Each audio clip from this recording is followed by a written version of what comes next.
Законот за јавно обвинителство со кој што се решава статусот на СЈО доби нов рок, средината на мај да биде изгласан. Ова се оптимистичките очекувања на власта, а опозицијата пак се уште ги подготвува забелешките на последните пакет измени, кои правда пред повеќе од 2 недели им ги испрати, а според кои државниот обвинител Љубомир Јовески ќе предводи комисија од обвинители со искуство поголемо од 15 години, кои ќе прават распределба на предметите, дали се за во СЈО или за во организиран криминал.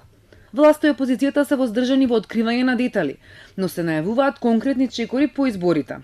Верувам дека чека да поминат изборите. Заради тоа што и нема кога парламентот да заседава при евентуално договарање. Јас сум веќе подготвен од 6 натаму и јас да се вклучам, но верувам прво министерката за правда ќе ги допрецизираат сите овие детали околу разговорите.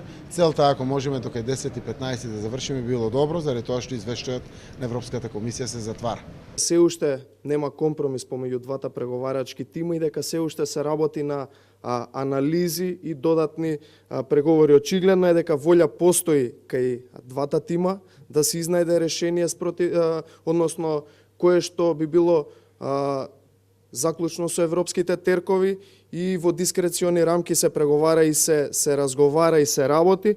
Меѓутоа, како што кажав, му даваме шанса на процесот да се одвои понатаму, така да во наредниот период ќе имаме нови информации кои што ќе можеме да ви ги доставиме вам на медиумите.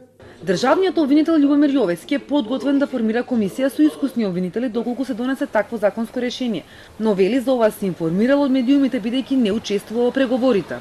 Не сум консултиран бидејќи не учествувам во процесот на преговорите за законот за јавно обвинителство, но доколку се донесе закон со такво решение, ќе постапиме според законските одредби. Нема да има можност за субјективизам при распределување на предметите, бидејќи со законот ќе биде строго определено кој предмет е во надлежност на кое обвинителство според кривичните дела. По повеќе месечни стручни дебати и разговори меѓу коалиционите партнери, меѓупартиските преговори се последни кои го моделираат законот за судбината на десетици истраги на СЈО, во кои се осомничени политичари како Никола Груевски, Али Ахмети, Бујар Османи, Антонио Милошевски, Игор Јанушев и други.